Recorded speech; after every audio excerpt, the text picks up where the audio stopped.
मैं बच्चों समाधानम में आपका स्वागत है। समाधानम में हम अभी तृतीय पाठ है व्यायाम सर्वदा पथ्य, कक्षा 10 के लिए जो शेमुषी द्वितीय भाग की पाठ्य पुस्तक है उसके शब्दार्थ व्याख्या में हिंदी अनुवाद कर रहे हैं। 1 से 4 तक के श्लोक हमने पिछले वीडियो में पढ़ लिए थे। अब हम आगे 5 से और 11 तक का अध्ययन करेंगे। तो आइए बच्चों पढ़ते हैं हम आगे के श्लोक। है न च एनम सहस आक्रम्य जरा समधिरोहति स्थिरी भवति मांसम च व्यायामाभिरतस्य च। न च एनम, न यानी नहीं, च एनम, एनम बोलते हैं उसकी, और सहस आक्रम्य, सहस मतलब अचानक से, आक्रम्य होता है हमला करके, ज़रा बोलते हैं बुढ़ापे को, और अधिरोहति होता है आरोहण भवति या आरोहण करना या ऊपर चढ़ना, ऊपर आ जाना। स्थिरी भवति मांसम, स्थिरी भवति मतलब मजबूत होता है, स्थिर होता है, मांस मजबूत होता है। व्यायाम विरतस्य च, और विरतस्य मतलब होता है जो संलग्न है, लगातार जो कर रहे हैं व्यायाम, उनमें कभी भी बुढ़ापा उनके ऊपर अचानक से आक्रमण करके हावी नहीं होता है और उनका मांस भी मजबूत होता है। व्यायाम सिन्न गात्रस्य पद्मभ्याम वर्तते वनरम व्याधयो न उपसंति वेनतय में भोरकाः। व्यायाम और सुन्नत गात्रस्य होता है पसीने से लथपथ शरीर, व्यायाम के कारण जो शरीर पसीने से लथपथ हो जाता है। पद्मभ्याम दोनों पैरों से, और उद्वर्तितम मतलब ऊपर उठाने वाले, ऊपर उठने वाले, ऐसे जो व्यायाम करते हैं उससे पसीने से शरीर लथपथ हो जाता है। व्याधयो बीमारियां न उपसंति, उनके पास भी नहीं जाती हैं।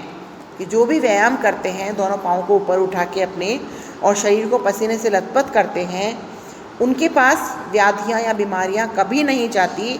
जैसे कि वेनतयमि वोरगाः, जैसे कि गरुड़ के पास सांप नहीं जाता है। वयोरूप गुणे भी हनिमपि, आयु के अनुरूप और गुण, जैसे आयु, वय, रूप और गुण, उम्र, रूप और गुण से हीन होने पर भी, रहित होने पर भी, कुर्यात् सुदर्शनम, वे बहुत ही सुंदर दिखाई देते हैं। तो कहने का मतलब है कि हमेशा जो व्यायाम करते हैं, अपने पसीने से शरीर को लथपथ करते हैं, दोनों पाँव को ऊपर उठाकर व्यायाम करते हैं, उनके पास बीमारियां उसी तरह नहीं आती जैसे कि गरुड़ के पास सांप नहीं आता है, और आयु, रूप और गुण से रहित होने पर भी वे बहुत ही सुंदर दिखाई देते हैं।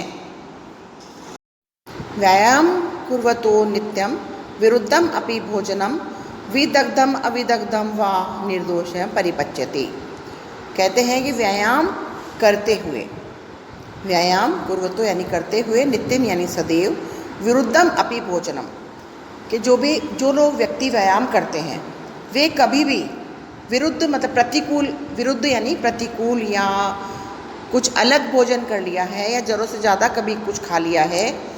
विदग्धम मतलब पका हुआ, अच्छी तरह से पका हुआ, और अविदग्धम बिना पका हुआ हो, कभी कच्चा खाना भी हो, वाह निर्दोष, निर्दोषम परिपच्यते, तो वो बिना किसी दोष के उनको अच्छी प्रकार से पच जाता है।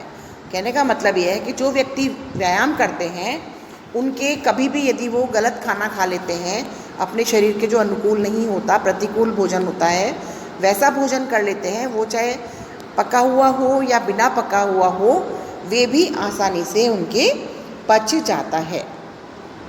व्यायामो ही सदा पथ्यो बलिनाम स्निग्ध भोजिनाम सच शीत वसंते च तेषां पथ्यतम स्मृत है। व्यायामो ही सदा पथ्यो, पथ्यो बोलते हैं लाभदायक, व्यायाम ही हमेशा लाभदायक है। बलिनाम मतलब बलशालियों का, और स्निग्ध भोजिनाम जो मधुर भोजन करते हैं, जो अच्छा भोजन करते हैं, उनके लिए व्यायाम हमेशा लाभदायक होता है। सच, और वह शीत मतलब सर्दी में, वसंत ऋतु में, च तेषां पथ्यतमः। पथ्यतम मतलब सबसे अधिक उनके लिए लाभदायक होता है, स्मृत मान्यते माना गया है। तो कह रहे हैं कि जो बलशाली व्यक्ति या मधुर भोजन करने वाली व्यक्ति जो व्यायाम करते हैं, उनके लिए सर्दी ऋतु, शीत ऋतु और वसंत ऋतु उनके लिए बहुत ही अच्छी या सबसे अच्छी लाभदायक मानी गई है। मतलब इस ऋतु में खाना बहुत अच्छे से पचता है उनका, तो वे बहुत अच्छा भोजन कर सकते हैं। बलशाली व्यक्ति जो कसरत करते हैं, जो व्यायाम करते हैं, वे मधु भोजन करने वाले व्यक्ति। अगला देखते हैं हम 9वां श्लोक।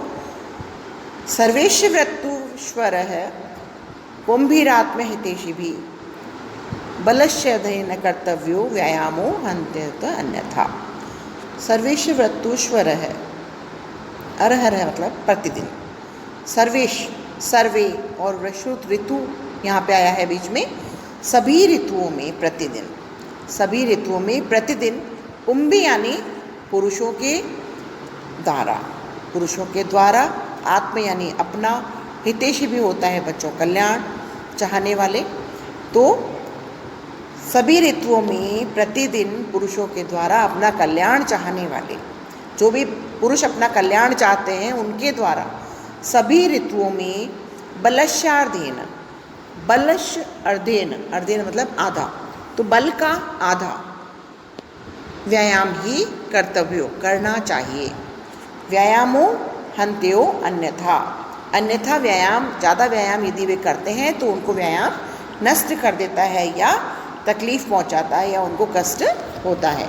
तो कह रहे हैं कि जो भी कुंभी, जो पुरुष अपना आत्महितैषी भी, जो अपना कल्याण चाहते हैं, वे सभी सर्वेश्व ऋतु, सभी ऋतुओं में प्रतिदिन अपने बल का आधा, जितनी उनमें ताकत है उसका आधा व्यायाम ही उन्हें करना चाहिए, वरना व्यायाम उनको नष्ट कर देता है।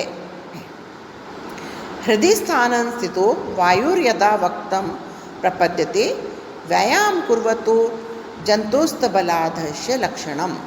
हृदय स्थान में स्थिता, हृदय के स्थान में स्थित, हृदय में जो स्थित वायु है वो जब, यदा मतलब जब, वक्त्रम यानी मुख में, प्रपद्यते पहुँच जाती है, मतलब जो फेफड़ों से भर के हमारी वायु जब मुख में पहुँच जाती है, जो हृदय में स्थित वायु है, व्यायाम कुर्वतो जंतोस्त, जंत मतलब प्राणी, तो वे वायु जो हैं, वे प्राणी जो हैं, वे मनुष्य जो हैं, ऐसे व्यायाम करते हुए बलार्धस्य लक्षणाम, बल आर्धस्य, बल का आधा, तो वे उनका जो बल का लक्षण है, वे जबकि हृदय में स्थित वायु जब उनके मुख में पहुंच जाती है तो व्यायाम करते हुए ये प्राणियों का, उनका बल का आधा लक्षण हो जाता है।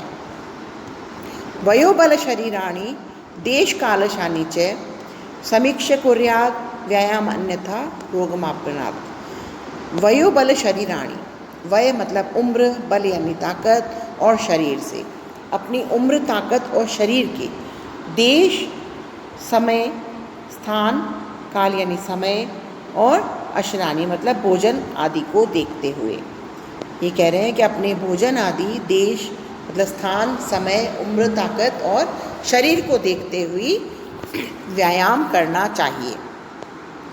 समीक्षा यानी उसकी समीक्षा करके, अच्छी प्रकार देखकर ही कुर्याद यानी व्यायाम करना चाहिए व्यायाम। अन्यथा रोगम आपनात्, अन्यथा उनके पास रोग प्राप्त हो जाते हैं, उनको रोग ही प्राप्त होता है। तो इस तरह से ये हमने देखा है। आपको ये श्लोक अच्छे समझ में आए होंगे। अच्छा लगे तो लाइक, शेयर एंड सब्सक्राइब समाधानम। धन्यवाद बच्चों, आपका दिन शुभ और मंगलमय हो।